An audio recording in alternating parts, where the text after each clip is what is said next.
नमस्कार साथियों, स्वागत है घर के ज्ञान यूट्यूब चैनल में। और आज हम जानेंगे पितरदोष होता क्यों है।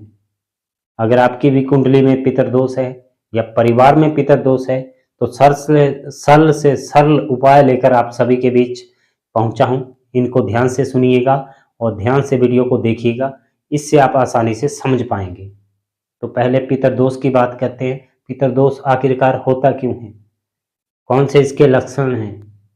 तो दोस्तों, जो हमारे पूर्वज इस दुनिया में नहीं है, उनकी कुछ अधूरी इच्छाएं भी रहती हैं, जिनको कि हम श्राद्ध में बहुत अच्छे अच्छे पकवान बनाकर खुश होकर भेजना चाहते हैं।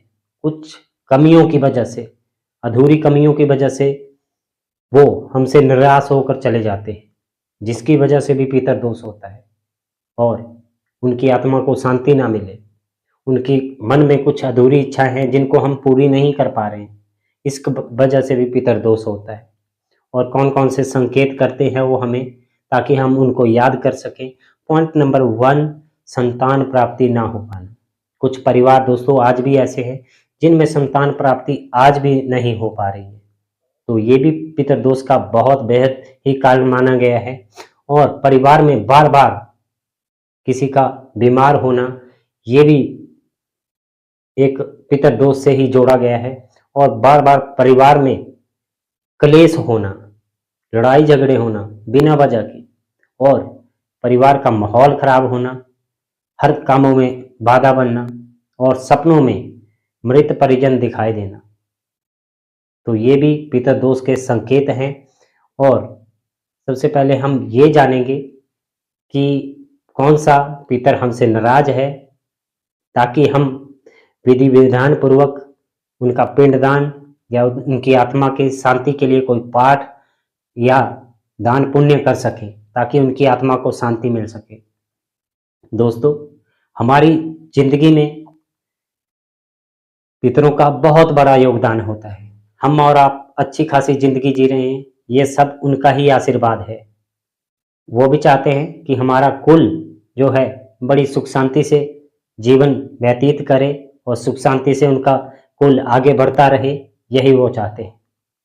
अगर आपकी कुंडली में भी दोष है, आप भी चाहते हैं कि कैसे पता करें कि कौन सा पितर हमसे नाराज हो गया है, तो मुट्ठी भर चावल हल्दी में मिले हुए होने चाहिए, हल्दी लगी होने चाहिए, और उसको किसी भी लिफाफे या किसी भी कागज में बंद करके अपने तकिए के नीचे रखें।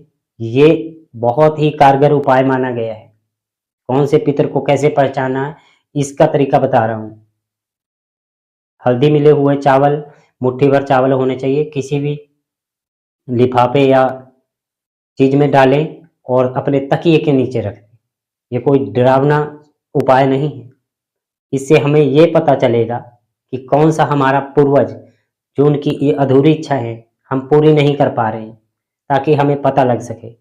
उसके अनुसार ही हम पिंडदान या तर्पण या उनके ऊपर दान पुण्य उनके नाम पर कर सके, जिससे हमें पितरदोष से मुक्ति मिल जाए। तकिए के नीचे रख देना है और 3 दिनों तक ये रखना है, और पितरों का ध्यान करते हुए ये मंत्र बोलना है, पितर देवाय नमः। और पितरों का ध्यान करते हुए आपने 3 दिनों तक तकिए के नीचे रखना है, और आराम से शाम के वक्त इसको करना है और आराम से सो जाना है। आप देखेंगे 3 दिनों के अंदर ही पितर आपके सपनों में आएंगे और आपसे जो भी वो चाहते हैं, अगर वो किसी परेशानी में है, अगर कुछ उनकी मुक्ति ना मिल पा रही हो, उनकी आत्मा को शांति ना मिल पा रही हो, तो वो आपको सपनों में संकेत करेंगे, जिसके माध्यम से आप पता लगा पाएंगे कि कौन सा पितर हमसे नाराज है, जिस वजह से पितर दोष चल रहा है। तो उपायों की तरफ चलेंगे, ध्यान से उपाय को सुनना है। पिंडदान करना या तर्पण करना, ये बहुत ही कारगर तरीका माना गया है।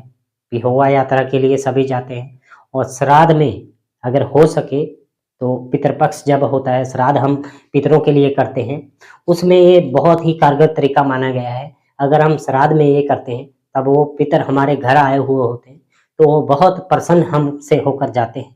उनके लिए अच्छे अच्छे पकवान बनाना, उनके लिए अच्छे अच्छे व्यंजन बनाना, और उनको खुशी से अपने घर से भेजना, इससे भी पितरदोष कम होता है दोस्तों। और पॉइंट नंबर 2 की बात करें, कौवे या गाय को खाना खिलाना।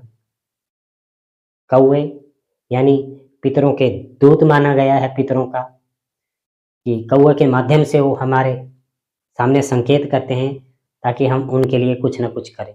इसीलिए कौवे को खाना और गाय को खिलाना ये भी बहुत सारा पितरदोष से उपाय के रूप में माना गया है। इससे भी पितरदोष बहुत कम होता है। पॉइंट नंबर 4 की बात करूंगा, बुजुर्गों का इज्जत करना। अगर हम बुजुर्गों की इज्जत करते हैं उससे भी पितर बहुत प्रसन्न होते हैं। ये भी पितरदोष कम करने का सरल उपाय है। और गीता पाठ, गीता का अध्याय हो सके तो घर में कराइए, कोई योग्य पंडित हो तो दूसरा, 7वां और 15वां अध्याय जरूर करवाएं।